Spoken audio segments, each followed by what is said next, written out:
Chapter 10. Hello, sweetheart. DJ had been carefully making his way back towards the cabin while following alongside the gravel road. So far, he had encountered nothing, but he sensed that was about to change. In the distance, from the direction of his cabin, could be heard the approaching sound of a vehicle. The grinding sound of wheels on gravel told him someone was headed his way. He stepped close to the road and, bracing the foregrip of the M4 against the trunk, sighted along its path. In short order, the white pickup wound into view through the trees. He could clearly make out two figures through the windshield as it rapidly approached. Choosing the one in the driver's seat, he took careful aim. Chink! The hole through the windshield told him he had hit exactly where he aimed. The engine cut to an idle as the driver's foot relaxed in death, and the truck began to slow its speed. It also began to drift to one side of the road as he let go of the wheel. Luckily, the truck was headed to the opposite side of the road and not. Next, he stepped into the road, squared his feet, and rotated the selector switch on the M4 to full auto. As it swung past him, he could see the passenger ducking down from view. But it did him little good. DJ emptied the rest of the magazine through the passenger side door as the truck coasted past. Bullets punching holes through sheet metal echoed through the valley, and DJ was sure that if anyone was within 100 yards, his location was blown. He hoped that the rest was further into the canyon beyond his cabin. He would find out soon enough, he guessed. Dropping the spent mag, he slapped another into place, released the bolt, and followed after the still coasting truck in a fast walk. After 30 more yards, the Chevy drifted off the north side of the road through a thick covering of young pines and came to rest against the cliff wall. DJ approached from behind the tailgate, pausing to listen for a moment. Hearing nothing, he moved forward. Letting the assault rifle drop and hang from its strap, he drew the pistol from its cross-draw holster mounted on his vest. Peeking through the back glass into the cab, he quickly determined that both were no longer a threat. 2 more pieces had been taken off the board. He searched both bodies and discovered a small bag of nacho cheese-flavored chips in a spare vest pocket on the passenger. He practically inhaled it. He was starving, and the power bars from before had only served to remind him that he had skipped lunch. On a whim, he also grabbed a second pistol. He removed the attached suppressor and tucked this one under his vest and into his waistband. After all, you could never have too many guns. All this while, the radio had continued to remain silent, and that had him concerned. He was certain he was close enough to the others back near the cabin to have picked something up if they were talking. Chances are that meant that they had discovered that they were missing a man, had maybe even located the body. That would tell them that their comms were compromised. It would account for the continued silence. But it begged the question, what was their fallback plan to communicate among so many people scattered through the valley? So far, he had achieved the success he had because they were unaware that they were being pursued as well. Soon, maybe by now, that reality would become known, and his chances of making it through this would drop into the basement. He had taken out 8 of their well-equipped soldiers despite overwhelming odds, but he couldn't let that go to his head. As soon as he got cocky, he was going to get dead. He had to stay focused and be even more careful, now more than ever. He crossed the road and headed down to the stream. He took a knee along the bank and scooped up water to drink in his hands. Over and over again, he drank to quench his thirst. He was reminded of a Bible story as he did so, he had heard while attending their church back in Oklahoma. It told of how God wanted to prove that he would lead the Israelites into victory in a battle of impossible odds.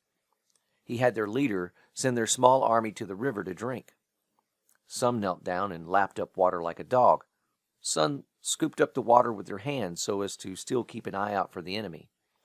Those that did the latter, God kept to fight in the coming battle. The ones that drank water like a dog, they were sent home because their hearts weren't really in it anyway. DJ had not bothered to go to church since the funeral of his family.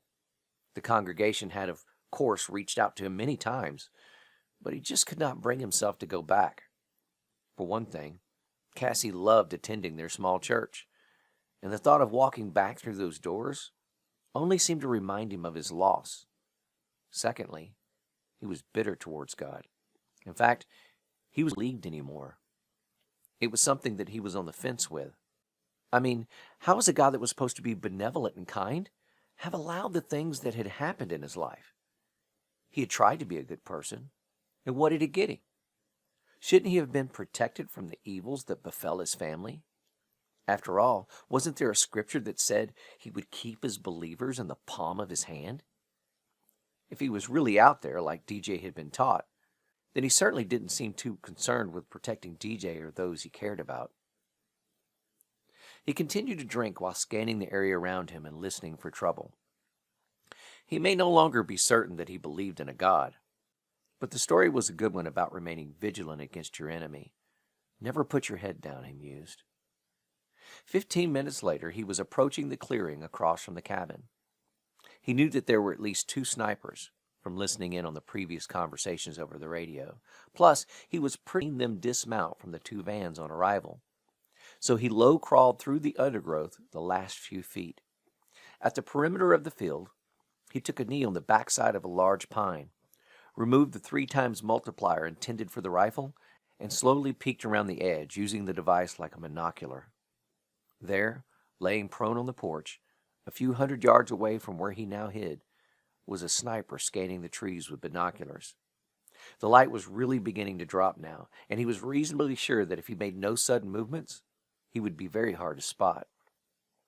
The other was easy to find as well. He had just crossed the stream and was making his way across the valley floor with the rifle slung over his shoulder. Directly across from DJ, and about 75 yards away from the southern wall, was a small stand of aspen on a slight rise. He would bet money that that's where the guy was headed. Setting up there and looking back down the canyon would give him intersecting lines of fire between the 2 snipers. It was a common military strategy and proved that these guys were well trained with at least some military experience. If DJ was going to do something bold, well, now was the time. He dropped back down into the prone position, stored the multiplier back in its pouch, and disconnected his rifle from the sling. Cradling the M4 in his arms, he began to low-crawl into the field and through the tall grass. He traveled in a curving arc that steered for the southern wall first. His plan was to swing in behind the group of aspens and hopefully behind sniper number 2. He moved steadily and with purpose, and the sound of buzzing insects increased in frequency as the sun finally dipped below the edge of the mountains to the west. It would still be light enough to see for the next hour or so, but after that, he'd have to switch to the night vision goggles. If he moved quickly, he could probably be in position around the backside of the stand of aspen before then. As he low-crawled through the field, listening for the sounds of a human making noise over the sounds of insects, he began to theorize who Soul Patch was and how he came to be able to call up an army. He went back to the guy's age. He was certain that the young man was in his mid-20s, too young to have accomplished much, no matter his chosen profession. There was just simply no way he was a well-established criminal, and there was likely little chance that a crime boss, no matter the age, would be directly involved in what amounted to the small-scale theft of $10,000. He must know somebody important and dangerous. Maybe he was a cousin or a nephew of some high-level thug. Maybe a son? And what kind of crime generated enough money to finance a mercenary group? The cost to pay for that many people and equip them as well as they were must be astronomical. Drugs? Counterfeiting? Smuggling? All of it? He would have to ask Soul Patch directly the next time he saw him. As DJ successfully navigated around to the backside of the small copse of trees, he slowed. He had to be exceptionally quiet now or risk being heard. He was pretty sure that the sniper was facing away from him, probably prone, with his eyes focused in the wrong direction. He had to make sure and keep it that way. Inch by inch, little by little, he crept up to the edge of the trees through the tall grass. It was dark and gloomy under the canopy of leaves, and he searched the deep shadows for something to give the guy away. Slowly he crept, searching, the chorus of buzzing insects and chirping crickets masking the sound of his movement. Then, all at once, right in front of him, the bottom side of a boot appeared in front of his face. He'd almost crawled on top of the guy. Shooting the soldier was not an option. He was about 200 yards away from the cabin, but in the expanse of the clearing, he thought the sound would still carry and alert the others. Instead, he reached for the knife he had confiscated from one of his victims and had it attached to the left side of his upper vest. Grabbing hold of the handle with his right hand and using his thumb, he flipped the snap off with an audible click. Mistake. The boot moved as the soldier, now alerted to his presence, made to hastily roll over and defend himself. DJ abandoned the M4 and reached up with his left hand as high as he could, grabbing any part of the guy he could get his hand on. His fingers closed around the loose-fitting cloth of his pants leg near the groin. It was not just clothing he grabbed, but something meaty. He squeezed hard and pulled, hauling himself on top of the guy. He heard the nameless form beneath him suck wind as DJ squeezed his manhood. Quick as thought, he removed the knife from its sheath and swung in a high arc with his other hand as he pulled himself on top. The dagger plunged through the victim's right wrist as the man attempted to grab his own pistol mounted to his own vest. The sharp blade drove home through the arm, pinning his arms to his chest. DJ threw his full weight on top then, driving the blade deeper, through the guy's chest and into his upper lung. The soldier exhaled, and blood sprayed out of his mouth and into DJ's face. His struggles quickly began to fade as DJ pushed the blade in even harder, and then twisted. The man below him was beginning to drown on his own blood. As his lungs began to fill, he twisted his head right and left in a futile attempt to find oxygen. It was a losing battle. The man's head moved left and right, slower and slower. Then one last final twitch and bloody exhale, and it was over. DJ confirmed his death by checking for a pulse. Finding nothing, he rolled off the body and lay for a second, looking up at the stars peeking through the canopy above him. 9 bad guys dead. For some reason, however, the others had been strikingly easy, but this one? Laying on top of the guy and feeling him drown in his own blood, feeling his struggles fade beneath him as DJ robbed him of life and sent him into the beyond, it was somehow different. Some fading part of him shouted from the depths of his conscience, and he closed his eyes. No, not now. Not now. His conscience could yell at him later. Here and now, he had a job to do. Entertaining the war of the soul over right and wrong would only serve to get him killed. His conscience would have to wait. DJ rolled over and quickly located the sniper rifle. He could see a soft glow from the reticle in the darkness. A quick look told him it was a thermal scope, and his heart froze for a second on realizing just how close he had come to dying. There were a few different type night vision devices, but two of them were the most common: infrared and thermal. Infrared used a camera that contained the ability to see infrared light, a spectrum that is invisible to the naked eye, and display it on a small screen. Infrared is normally produced by any other normal light source, like a light bulb, the sun, or the moon. So, in the cases of very dark environments, like nighttime in the woods, the goggles or scope would magnify the existing infrared and multiply it so that the viewer could see it on the small screen. In some cases, the device would include a flashlight of sorts, but one that only broadcasted infrared light so that one could still see in absolute darkness, when there was no moonlight, for example. A thermal scope, on the other hand, well, that had the ability to see temperature differences in the world around it. A person, for example, would glow more brightly than the field that they might be hiding in. Thermal devices could detect potential targets out to much sitting on an infrared. That is exactly what he found mounted to the sniper rifle, sitting on a bipod in the stand of aspen. If he would have remained in the woods across from this position, waiting for darkness to fully fall, thinking he was hidden, he would have been picked off easily. He would have stood no chance at all. Night was now officially here, but a half moon cast just enough light on the surrounding field and the cabin across the canyon for him to make out the area somewhat. He broke out the tactical flashlight he had discovered and wrapped his hand tightly around the end to cover the light. He punched the button to turn it on, and a soft pink glow could be seen from between his clenched fingers. Using that glow, he checked out the rifle more closely to see what he had to work with. DJ was in love with what he found. It was a rifle that he was already intimately familiar with. It was one he owned, trained with, and was hidden right now in the cabin across the canyon. At the beginning of the day, everything he had planned had gone tragically wrong, but over the course of the last few hours, had certainly turned in his favor. The discovery of this rifle was a continuation of that trend. Maybe God was looking out for him after all. Sig Sauer was one of the most trusted brands in the realm of firearms, just like Glock, Smith & Wesson, Springfield, and others. It was full of fanboys that swore that there was nothing better. DJ was no fanboy, however. He just liked quality weapons, and Sig Sauer was one of those manufacturers that seemed to always produce quality stuff, even if they were a bit on the pricey side. The weapon before him looked exactly like a bigger version of an AR-15. The AR-15 was typically chambered in the NATO 5.56 caliber, while this larger version, identified as an AR-10, was built to handle the much larger 7.62, a tried and true round used by snipers since the beginning of World War I.